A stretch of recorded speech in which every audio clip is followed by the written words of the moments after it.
If you've been consuming, well, any news about technology over the last 18 months or so, you are probably suffering from some serious narrative whiplash. Oh, absolutely. The speed of it is just dizzying. It is. And we are constantly being slammed with two completely opposing stories that just, they can't possibly both be true.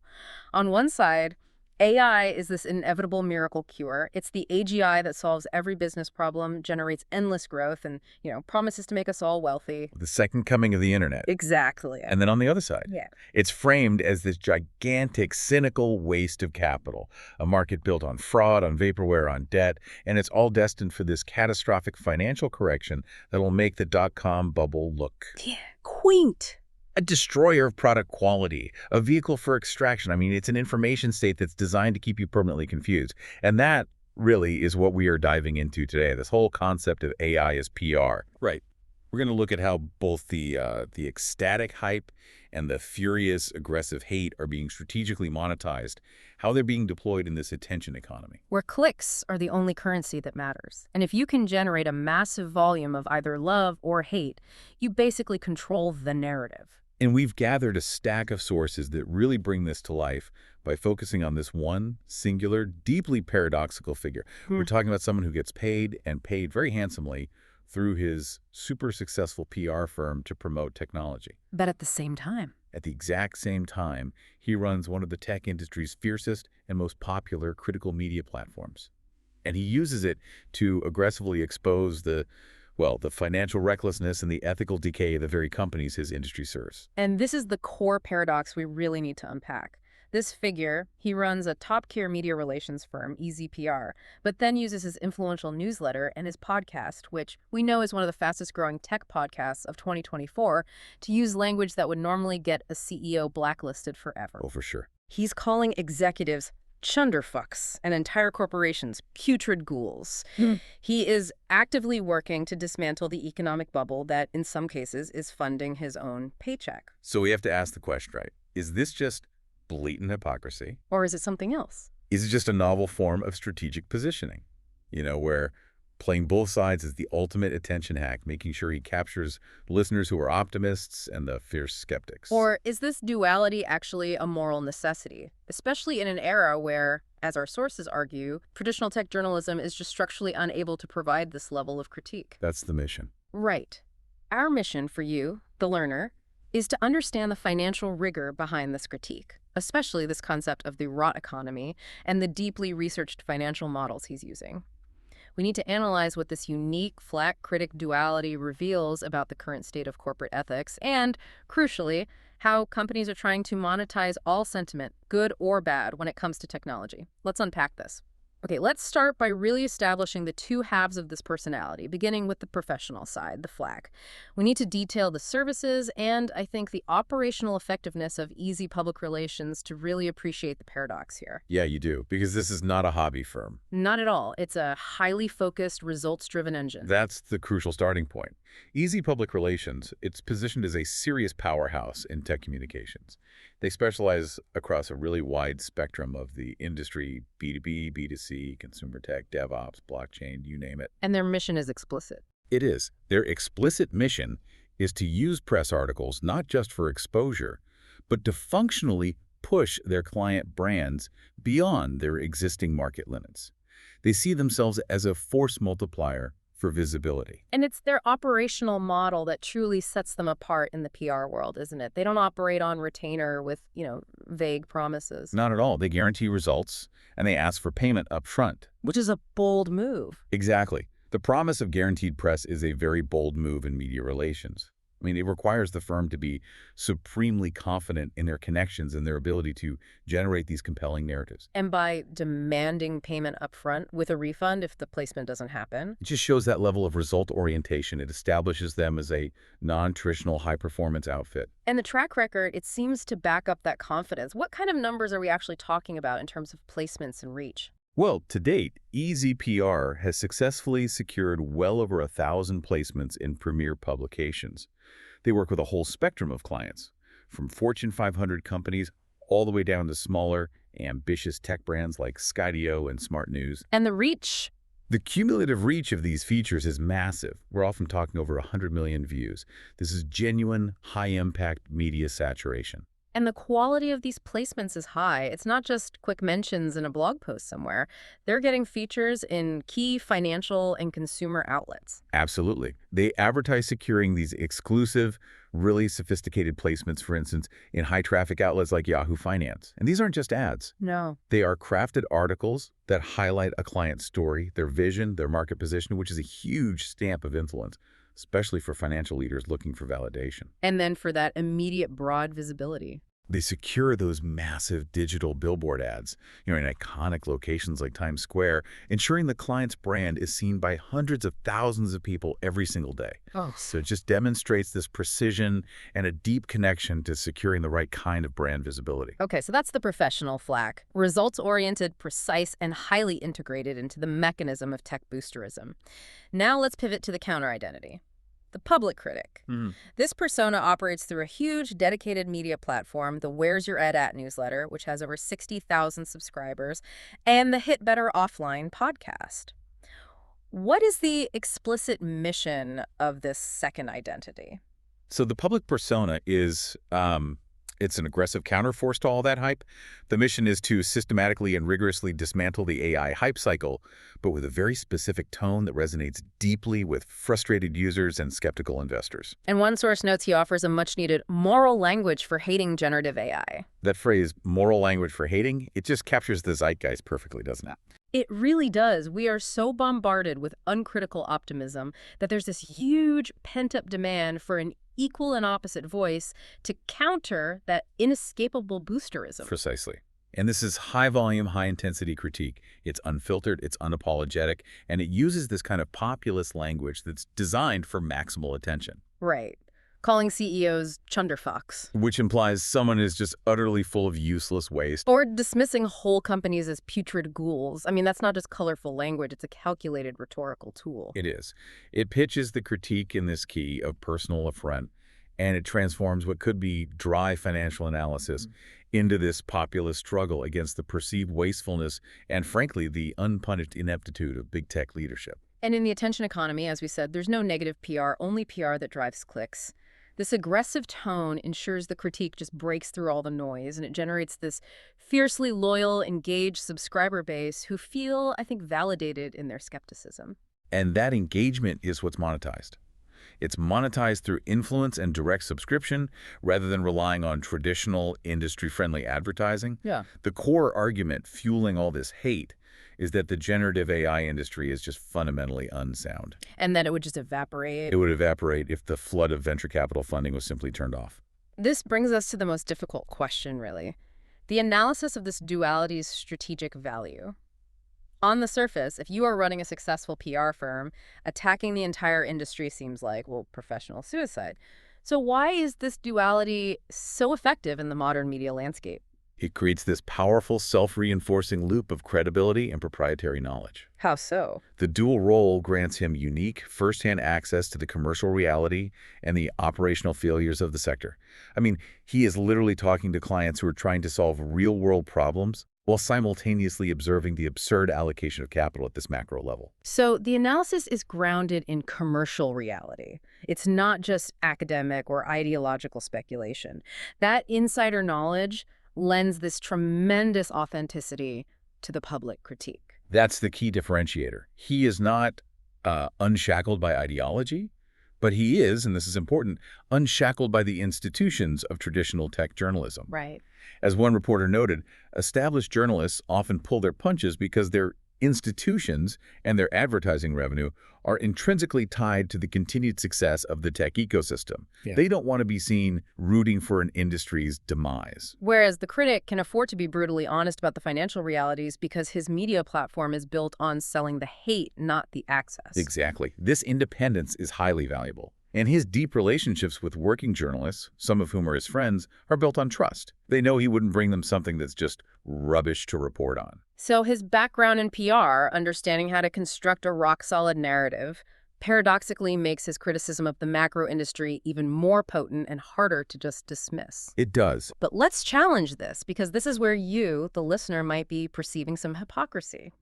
How is accepting millions to promote specific technologies and then actively criticizing the entire industry as a rot economy? How is that not just strategic hypocrisy designed to maximize influence and revenue? If he truly believes the bubble is rotten, why take any of their money at all? That's the central ethical knot, isn't it? Hmm. And the critique addresses this by emphasizing the strict firewall. The professional practice involves meticulously separating client work from the creative output. So no client ever gets coverage on the podcast or the newsletter? Never, positive or negative. But that's a structural separation. What about the philosophical separation? So the philosophical line that's drawn is that he takes on clients he respects and is willing to stake his reputation on. He defends the quality and the functionality of the specific products he chooses to represent, even while condemning the macroeconomic system that surrounds them. So he's essentially saying, I believe in functional technology, but I hate the financial mechanism that's designed to exploit that functionality. That's it. And he's drawn a very public line about who he refuses to work with, which lends some weight to this claim of selective ethics. Right. He's been very clear about that. Precisely. He stated he would refuse to work with companies like Meta, Google, or Microsoft because of their business practices and the damage their market dominance inflicts on the software industry and, well, on their users. He sees these companies as the architects of the rot economy. Even Apple. Even Apple, whose physical products he enjoys. He condemns the App Store, calls it an abomination, and states he would continue to criticize it even if they were a client. That sets a pretty stark ethical boundary. And we have specific examples of how meticulously he manages the separation, even at major events like CES. We do. During the live radio show he hosted at CES, he made sure there was absolute clarity. He intentionally invited journalists onto the show to discuss industry trends before pitching them any of his clients behind the scenes. So the sequencing matters. The sequencing is everything. It maintained a clear, visible separation between the journalistic collaboration and the PR function. So supporters view this not as hypocrisy, but as necessary intellectual honesty. He is saying, I can be skeptical of the bubble's sustainability while still promoting specific, functional technologies that I genuinely believe are beneficial. It's the ultimate complex play in the attention economy. It is. You sell the hype for specific, trusted clients, and then you sell the compelling, well-researched, and populist hate for the industry that surrounds them. Let's pivot now to the substance of that critique, beginning with the foundational concept the critic uses to define the systemic problem, the rot economy. And this is more than just bad management, right? It's a systemic mechanism that's driving decay in the modern tech world. It is. The rot economy is defined by this singular, overwhelming obsession with growth at all costs in the public markets. For many years now, the primary incentive for executives has not been creating sustainable businesses or solving actual user problems. It's just showing relentless, aggressive quarterly growth rates. That's it, 20% being the ideal target. And this obsession forces companies to focus outward toward their investors rather than inward toward the user. Exactly. And the need for constant, massive growth, it poisons the well. It forces companies to prioritize revenue extraction over basic product quality, or as the sources call it, usability or functionality. When you need 20% growth year over year, you just start focusing on making the existing product perfect. Right. And you start looking for new, often exploitative ways to monetize your captive user base. And we, the users, we experience this degradation every single day, which makes the critique so instantly relatable. Give us a detailed picture of how this rot actually manifests in our daily software use. It's everywhere. Just consider Google search. It's degraded because the incentive system prioritizes advertising revenue and SEO spam over accurate, high-quality results. Or your Facebook newsfeed. Right. It's no longer about connecting with friends. It bombards you with garbage, often AI-generated images of weirdly shiny-faced old people. Right. Or low-quality viral videos. Because these are high-margin outputs that satisfy that growth mandate. Even basic productivity tools suffer. I mean, think about the sheer frustration of Google Drive's terrible file sorting and moving functions, which somehow seem to get worse with every update.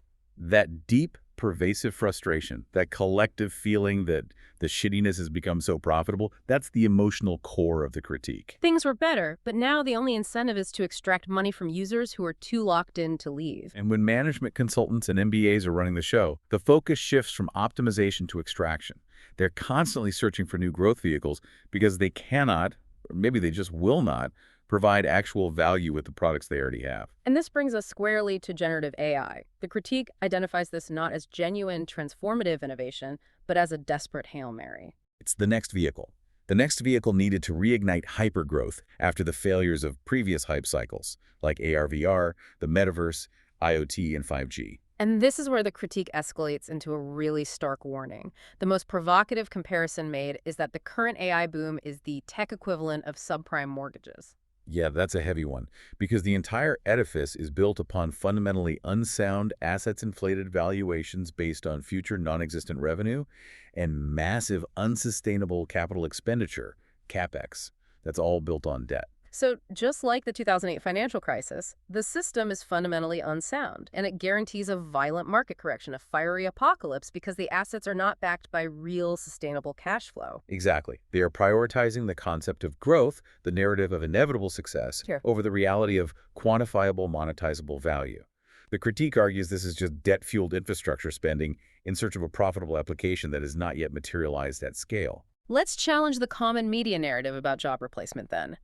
The sources offer a far more nuanced and, frankly, a much darker perspective on who is losing their job and why. The sources do acknowledge that some job displacement has occurred, primarily in output-driven industries like translation, where the work had already become commodified and condensed toward just, cleaning up machine-generated text. But for higher-level white-collar roles like art directors, copy editors, or even junior programmers, the job losses are often attributed to something a bit more malicious.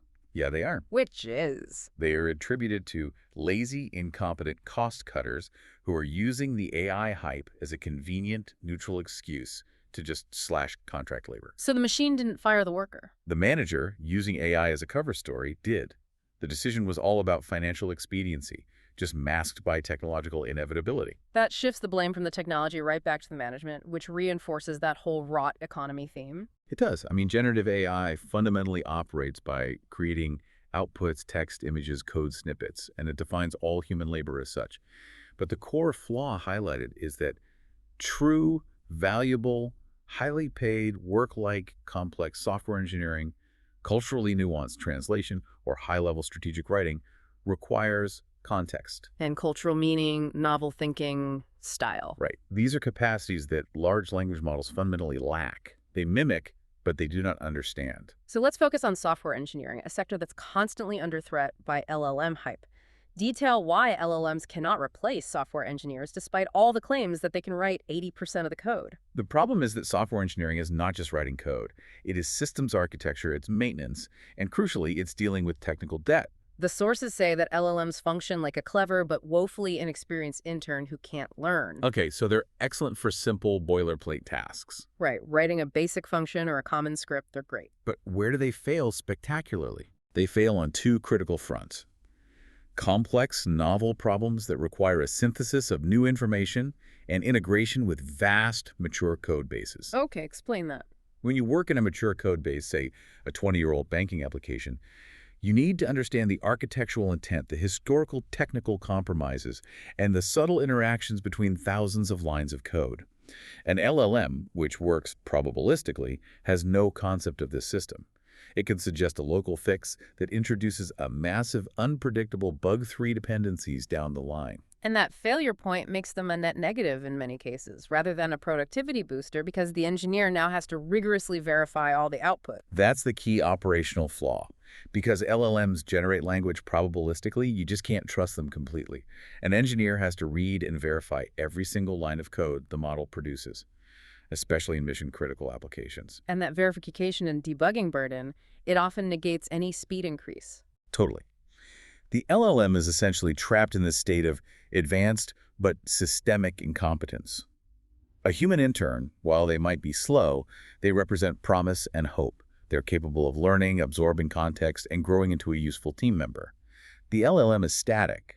It cannot learn from its mistakes on the job. This section is where the critique moves from philosophical frustration to brutally detailed financial fact.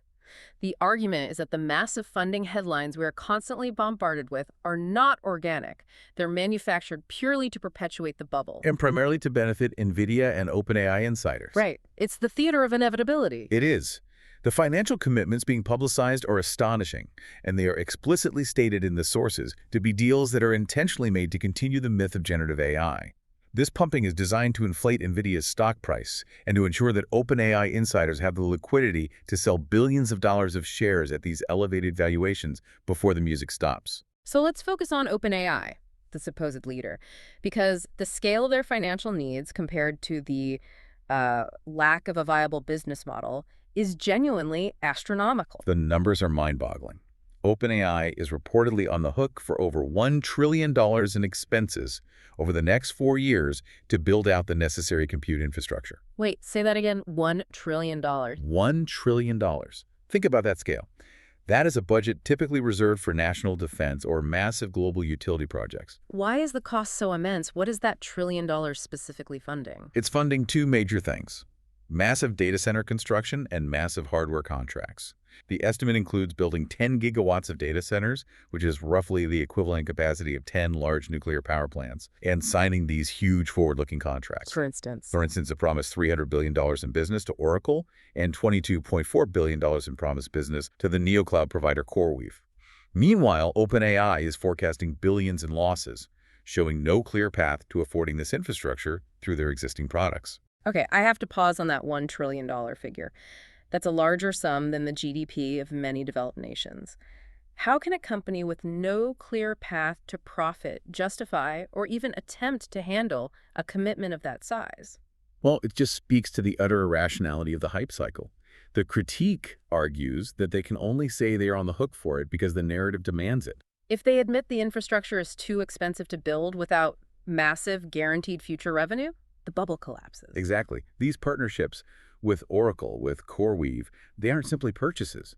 They are strategic relationships designed to lock in long-term compute access and, crucially, to signal market confidence to prospective investors and lenders, which just perpetuates the funding cycle. And what about the actual product they're selling, ChatGPT? Is it driving the enterprise adoption that's necessary to justify this huge build-out? The data suggests a massive disconnect between the infrastructure spend and the user value.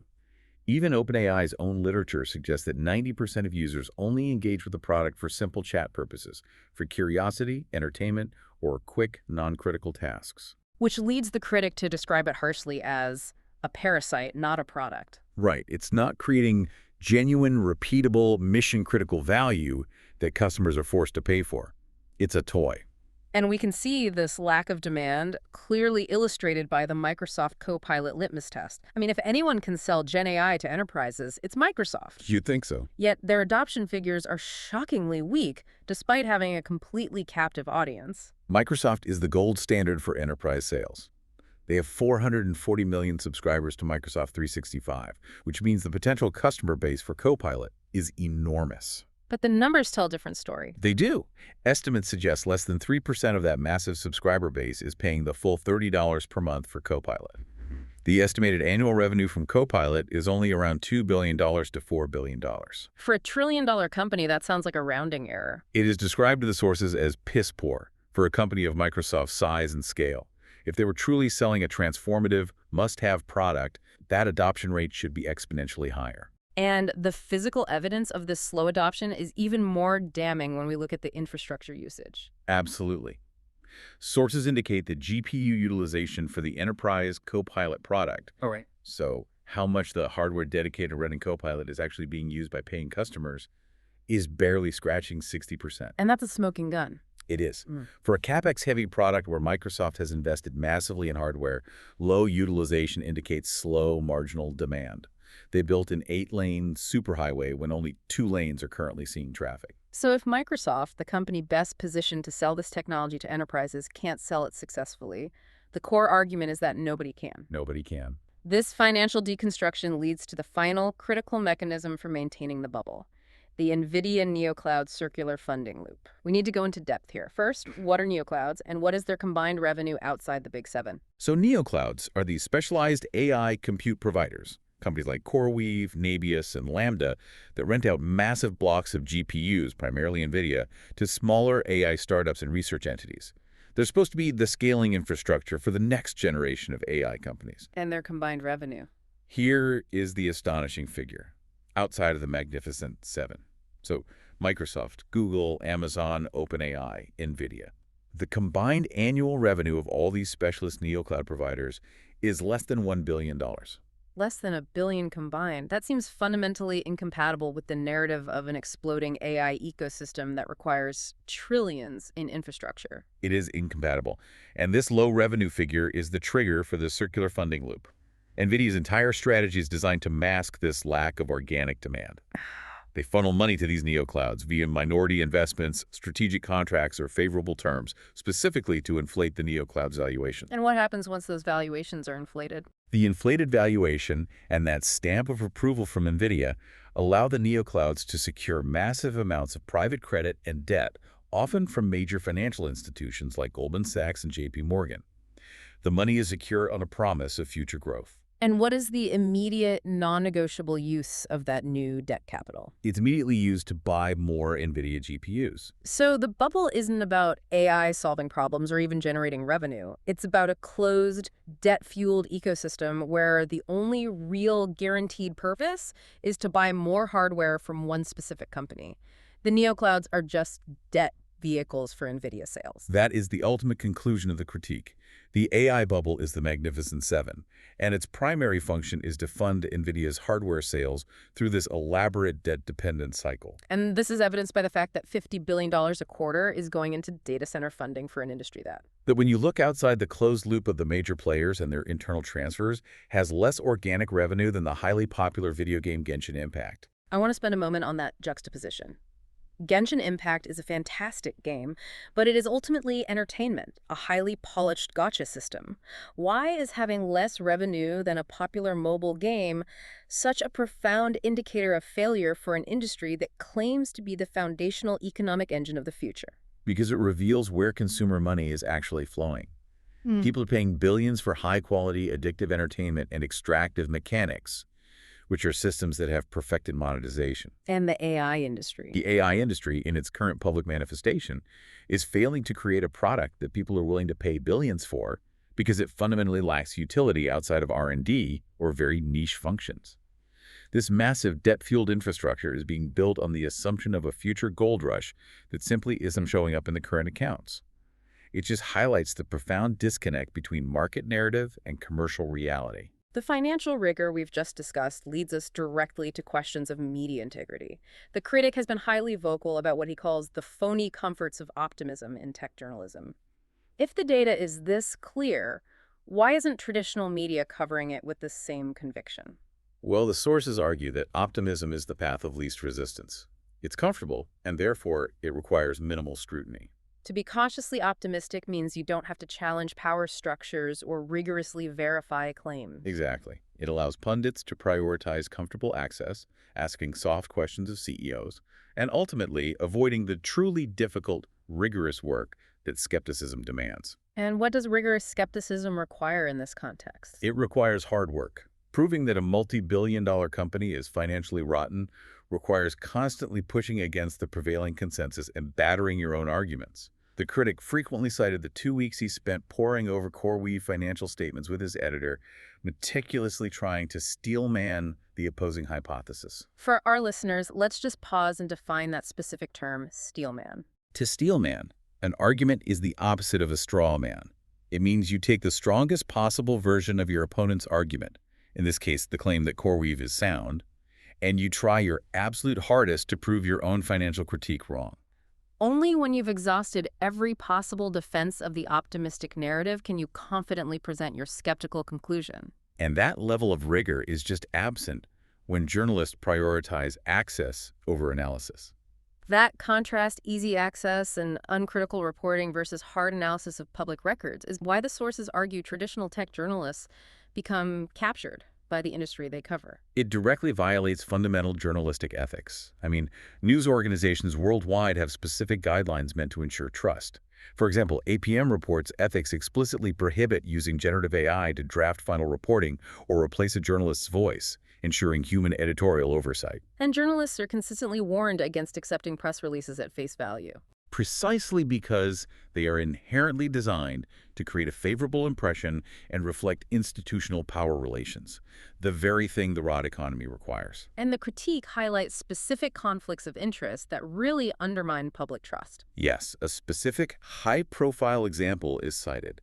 A major tech journalist whose boyfriend works at Anthropic, one of the leading large language model developers, and a direct competitor to OpenAI. That creates a clear, perceived conflict. It does, especially when the journalist interviewed the CEO of their boyfriend's company on a major platform. It immediately raises questions about objectivity, and it just illustrates why the public distrusts the consensus narrative. Which ironically makes the transparently aggressive firewalling of the flat critic figure, even with its own ethical ambiguities, seem more honest by comparison. It does. The critic is saying, look, I may be aggressive, but I am transparently walling off my interests. Whereas many highly visible tech reporters have conflicts that are far subtler, yet they actively shape the consensus view toward optimism. It just drives home the point that in the attention economy, even transparent conflict of interest can be monetized if the analysis that accompanies it is rigorous. It can. Finally, let's address the customer angle directly, because this is where the rot economy feels most personal. Why should you, the learner, be angry, and how does this system foster contempt for the customer? Well, the core issue is power. Technology companies like Apple and Google have expanded their wealth and influence to the point where they operate effectively like nation-states with unilateral power over huge user populations. And when they prioritize extraction, They treat customers not as people to be served, but as resources to be exploited. and the App Store is presented in the sources as the prime example of this financialized contempt. It is described as a kleptocracy. Apple takes its mandated 30% cut while actively promoting and profiting from the most exploitative forms of digital content. This includes microtransaction-heavy dating apps like Hinge and Tinder, and mobile games that rely on addiction-based psychology and gambling principles to extract money. This goes beyond just poor service. It's a moral failure. It is. Apple has the unilateral power to restrict these harmful practices. They did it years ago by restricting technologies like Flash and Java based on security and functionality concerns. But they choose not to restrict exploitative, addiction-based apps. Because the 30% cut on those microtransactions is too lucrative. They are monetizing misery and dark patterns, despite having the power to stop them. And this is the big, unspoken scandal that the media often fails to report on, focusing instead on major political controversies. Exactly. The scandal is not abstract politics. The scandal is how the tech industry has systematically made things worse in the pursuit of growth. Billions of people are constantly being subtly fucked with by products that are either intentionally broken or actively hostile degraded Google search, broken Google Docs features, exploitative App Store mechanics. The underlying message is that executives feel they can treat customers with contempt because they face no real competition. And the media enable this by failing to focus on the daily microaggressions of the rot economy. So we've established that the entire AI narrative, both the hype and the resulting profitable hate, is fundamentally driven by a single overriding economic incentive: perpetual 20% growth. And this imperative completely overrides product quality, user experience, and financial reality. Right. And the flat critic model, whether you view it as cynical or honest, serves a vital function. It forces the public to confront this paradox using verifiable data and analysis, even if it uses highly charged language to gain the necessary attention in a crowded media landscape. And if you strip away all the financial analysis and the aggressive language, the core difference between the hype and the hate often comes down to one thing: a deep, profound love of technology itself. That's a great point. The critics, including the figure we examine today, are angry because the products were once functional, useful, and better.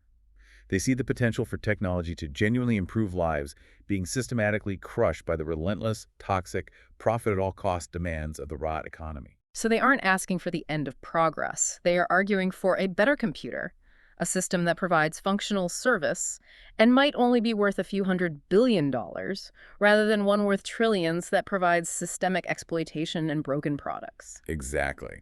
The frustration comes from watching trillions of dollars being wasted on infrastructure that provides little utility while core services just degrade all around us. And this is the final thought to anchor on. The executives running this rot economy are, by the critique's measure, thin-skinned. They've never dealt with real accountability because they've never faced real competition.